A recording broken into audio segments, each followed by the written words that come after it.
All right. This next slide deck is about closure, soft exit, hard exit for global exclusion, and follow-up. I anticipate there's going to be parts of it where we get through pretty quickly because we've already talked about a good portion of this, but it's going to show some detail. So closure should be entered by the case manager. If it's not, it will be system generated at the time of soft exit once 90 days of no countable service has taken place. The goal is and should be that the case manager create the closure themselves. Employment information should be entered in the closure wherever possible. By adding that employer to the employment history, it can be used later during follow-up. Closures can be removed if necessary to add additional services, again, before the exit takes place. And closures can be edited by the case manager if the exit has not occurred. In other words, if you need to add some information like employment information later before the exit happens. We kind of went through this before. You'll find the closure section, click create closure, edit closure. In this case, I'm just going to pretend like this says edit closure, or it could say create, depending on your customer that you logged into. You need to make sure your office location is selected. And then the accountability closure exit status, it's either that they have an invalid social security or failed to disclose. I've never had this one, so I've never selected that one. You probably won't have anyone that is saying they're retiring, or neither condition applies. Usually it's neither condition applies, that we're closing the case. And then there is a school status after exit. Determine the appropriate one and verify as necessary. And then the employment information. So it's yes, if they got a job. The only time you'll use yes recall employer is if you were the case manager for a dislocated worker, which isn't the case. If you have a partner that is a dislocated worker and they went back to the job for which they were laid off or had lost their job due to no fault of their own, that's when a dislocated worker case manager would put that. So let's say that you're working with a youth and they worked at Walmart and then they stopped working there for whatever reason. Maybe they went back to school, whatever. And then they're working with you and now they went and they got a job again at Walmart. This would just be yes. It would not be recall employer. Recall employer is only specifically for dislocated workers. Or no, that they didn't enter employment. This is the section that you can add, change and add as it goes on. So like, let's say it hasn't exited yet, but they didn't have a job during that 90 days, but before that 90 days exit happens, they did get a job. You can go in and edit the closure and change this to yes, entered employment. If you select yes, you will need to then use the blue link to add an employer. Once you click add an employer, this box will come open. This form, you'll be able to put the employer name. Once you start typing it, if it's in the system, and you might have to give it a second, just depending on how slow the system's going that day, it may come up with a list for you to select from. So many of our employers around Alaska are in here, and you can select that. The only way you could search the individual employment history is if during the time of application, they listed that and you entered it in the application and it was the same employer. For the closure section, we're going to see this during the follow-up where it would be useful to have that.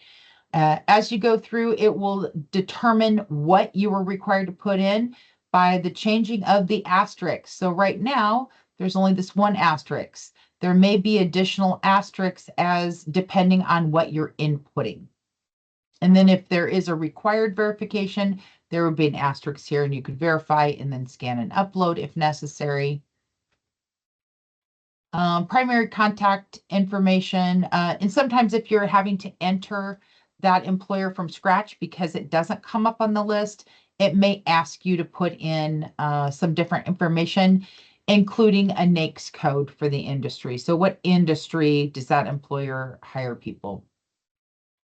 Primary employer contact name, if this isn't filled in, a lot of times I put HR manager or office manager because I don't know who the primary person is who I would be contacting, nor would I probably find it necessary. But those two fields are required fields, so something needs to be entered. I would select the job title for which the customer said this is my job title is, but then I need to go and select the occupation.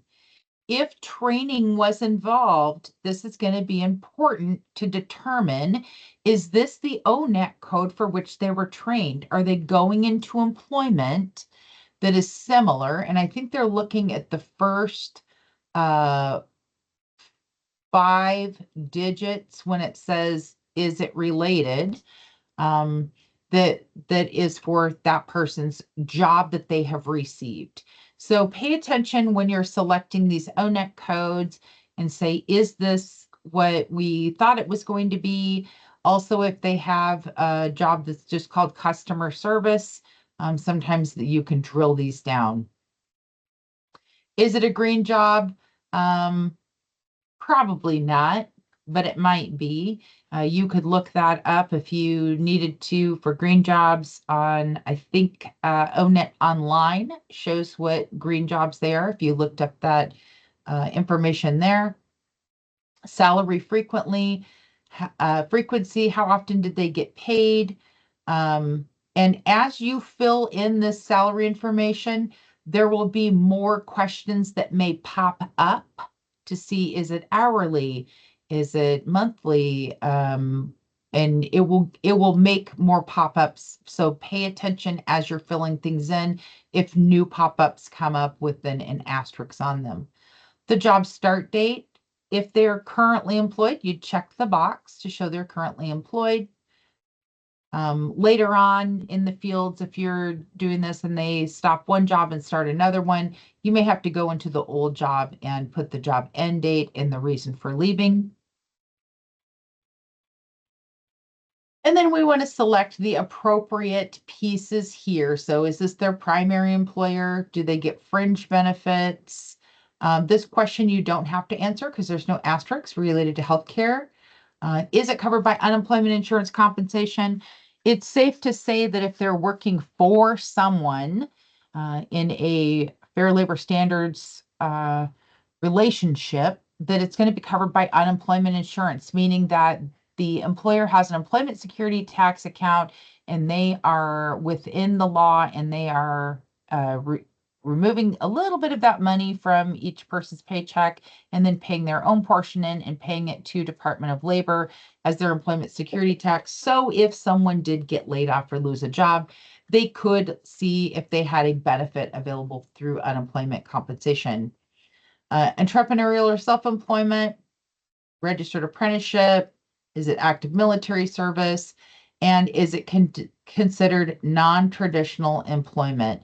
Does everyone understand what non-traditional employment means?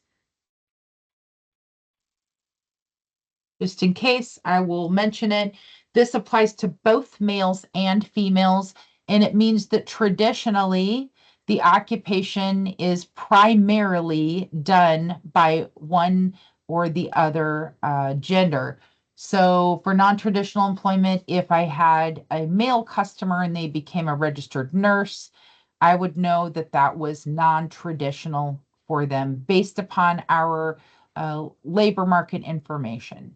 For a female, if she was going to be a heavy equipment operator or a welder, I would know that that is non-traditional employment. You can always look those things up at the research and analysis site, but most of you will know for most occupations what non-traditional would be for either one. Is this considered related to training? This will auto-populate for you based upon what you put here if they were in training. If it says no, and you say, but I thought it was what we were doing, that's where you may need to exit this form, go back and look at your training service line and see what ONET code you put on there. And this is what we had given the example when we were talking about services and training services specifically where an ONET is required. If someone's a warehouse manager and they're going to remain the warehouse manager, but they need a commercial driving instruction course to get a CDL, then when I pop open that training service line, I would want to have said that their training is for warehouse manager, even though they're going to a training for commercial driver, because that's the occupation that they were trying to target. You can always click recheck if you think something went wrong, and it will tell you, and it is comparing parts of those ONET codes. As you scroll down, you can hit save, and then it will look like this. It'll say what the employer name is, the job title, the start date, whether it's non-traditional, and if it's training related. If you needed to edit this, you could say edit. If they had more than one job, you could add another employer. If this was a mistake, you could hit delete and then add employer again if that was necessary. This is the last part of the closure section you need to worry about, you can scroll down and click save.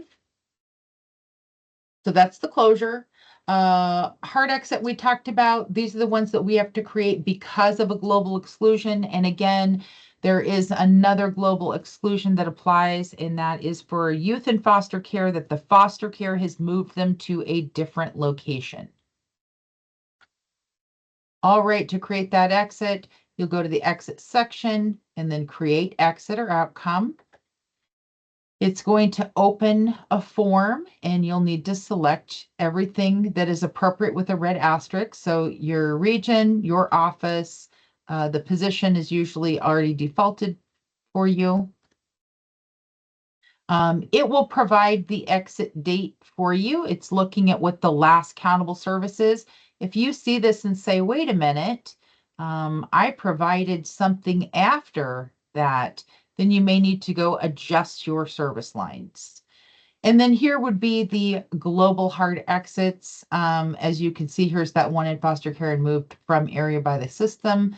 Then you would put that in there. So the system's going to select the date.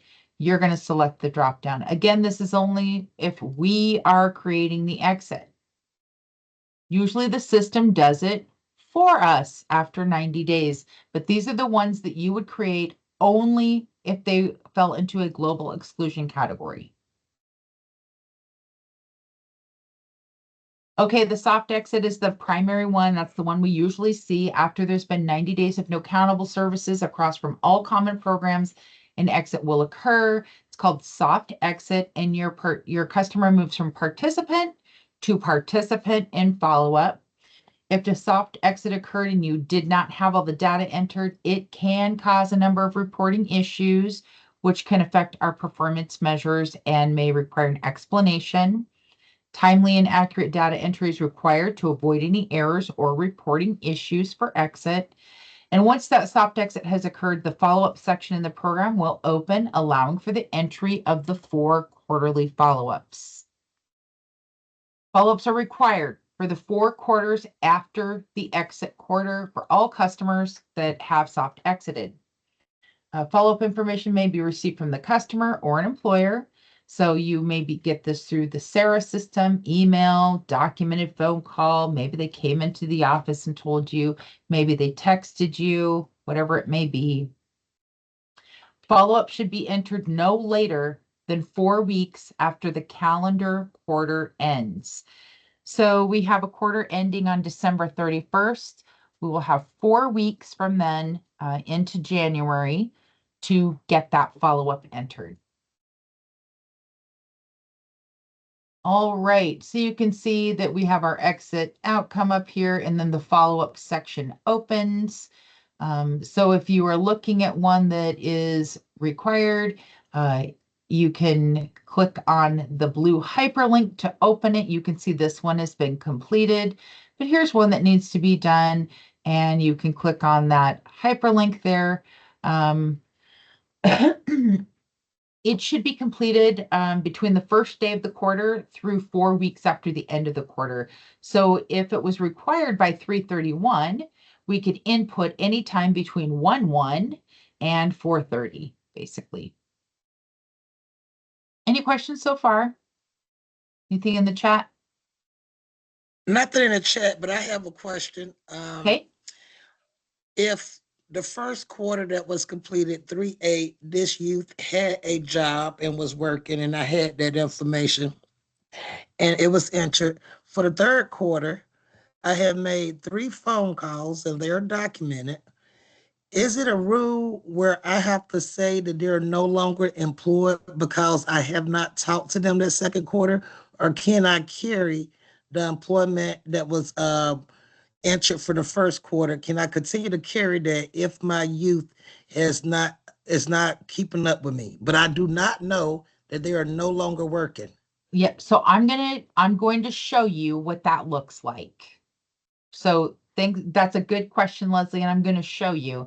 And we're going to have a section in these follow-ups where we can show that we've attempted contact. And once you hit your max 3, there's a button you'll click and it'll just take you to the end and you'll say save. Okay? So I will be showing that. But great question. Okay, here's where that is. So we have clicked on this second quarter after exit, say.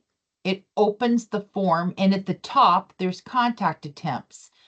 Each time when you make a contact attempt, and you'll see the current maximum is configured at 3, and ideally, these should be at once per month during that quarter. So January 1, February 1, March 1. You could contact them multiple times in each of those months, but you must account for 1 in each of those months. Pardon me, to demonstrate that these contacts were attempted at least on a monthly basis. So contact attempts should be entered until you gain the information needed for follow-up for the corresponding quarter. If you have follow-up information for entry, then the contact attempts will not need to be entered. If they give you the contact information, you don't have to bother doing this section. This section is to say, hey, I attempted this, and if you get to the maximum of 3, then it will change the look of the form to complete the follow-up. So after a maximum of 3 have been entered without gaining the information needed, a gold button that will pop up and it will say multiple attempts with no success. And this will become available to you. Once it does, and you don't have the follow-up information, you can click that button. And when you do, it will take you to the end of the form. So this is what it looks like if you add a contact attempt. What's the date, the time of day, the type of contact, and any other information you need to provide. Save that contact attempt. When you do that, it will put a system-generated case note that says you made a contact attempt. Okay, then you say save contact attempt. When you do that, when you save it, you won't scroll to the bottom of the form and say save. You'll simply exit out of the screen you're in and it will save it. If you try to go to the bottom and save it in the form, it'll say you haven't finished the follow-up. So once you put a contact attempt in, and this, I know it sounds crazy, right? Because you say, well, is it going to save it? It will save it. Once you say save contact attempt here, it'll be locked in, and then you can X out of that screen or hit your back button rather. And it'll bring you back to this. And then it will show a pending status. You've started something, but it hasn't done anything. It's not complete, and it is required, but it's pending required, if you will. Okay, so once it's done, it will have a date complete and a status. If you have a contact attempt, 1 or 2 in there, it'll show pending. If you haven't done anything in there, it'll say required. Okay, so you must complete all the follow-ups in order that they're listed until the status reads completed. follow-ups that are required in future quarters cannot be completed in advance, because let's say that I was trying to do the follow-up that is required on 3/31/2025. I would have to wait until 1/1 because that quarter hasn't opened yet. It hasn't happened in the time-space continuum. So follow-up should be for events that took place anytime during the quarter. So if it's required by 3/31, any employment that took place between January 1st and 3/31 would need to be entered in there. Okay, of course, to open up that follow-up, click on the blue link and work your way through. The first one looks different from any other ones if employment is added. Okay, so this one is not a first one usually, or it could be if I added into the closer section, the employment information, it might pop up here. So I could say yes or no if they worked during the quarter.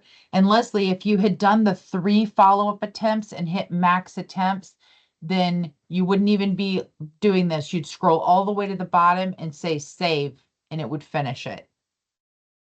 So you wouldn't need to worry about responding if they were working or not. The system is going to move it to cannot locate. Okay, so you would say yes or no if they work during the quarter. Even if this employment information is accurate here, because it's the first one, you have to click add employer here if they are working, whether this is the employer or not. You have to add the employer for which they worked during this quarter. All right, a new window will open. If you added this during the closure and at the bottom of the closure, you said, add this to the employment history, here's where it will save you time. You could click search individual employment history, and as it comes up, and whether or not it says yes or no for primary, you can select it. And it's going to fill in everything you had already filled in before. If you didn't add it or they didn't have it during the closure, you'll go through this form, adding the employer name, doing any required data entry as it comes up, just like you would have in the closure section. So you might have to put in a NAICS code if it's not there. But normally this will populate everything that is available. You'll need to complete any information that's not already in there.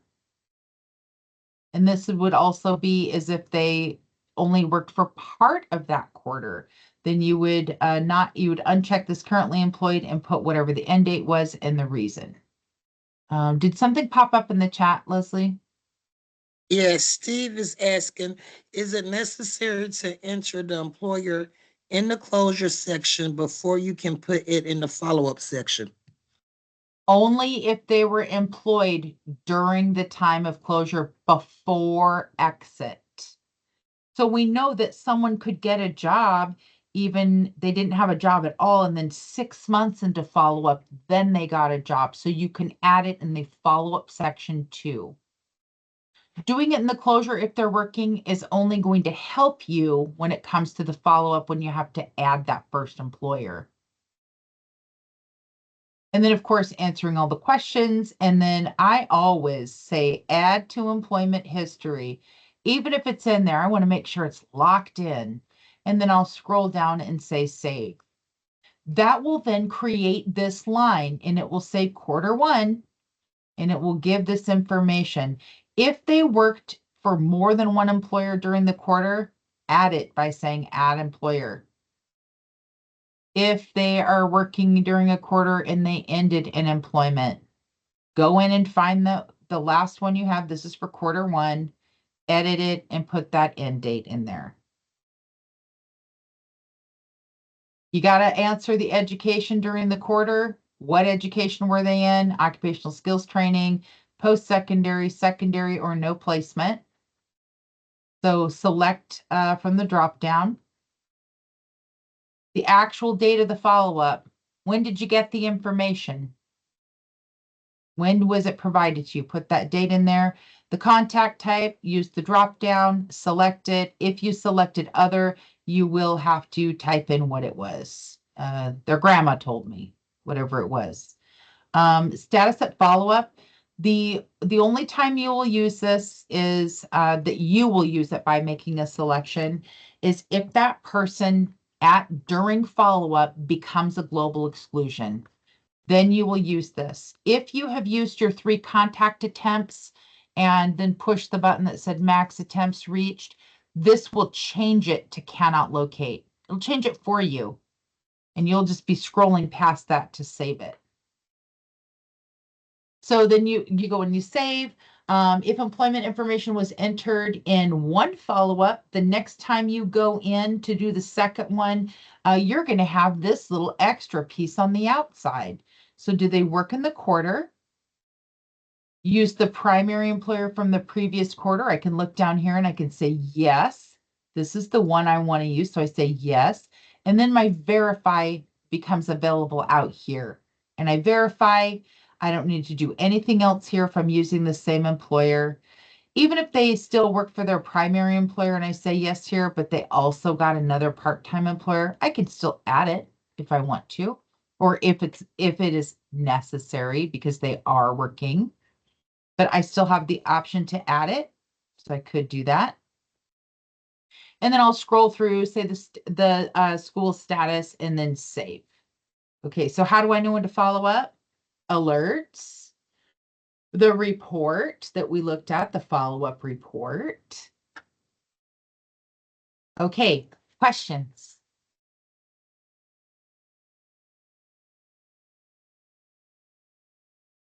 Anyone? There's no questions in the chat. Okay. Happy Thanksgiving, everyone. I hope you have a little bit of time off and then a nice long weekend. Hopefully the weather will be cooperating if you're traveling or even if you're staying home. We will meet sometime, I believe, next week and move forward on our additional slide decks. Thank you. All right, Leslie, you can go ahead and stop your recording. Oh, Steve has asked, when is the next training section? If you could just say the date. Okay, well, let me look at my calendar. Looks like it's on Monday the 2nd.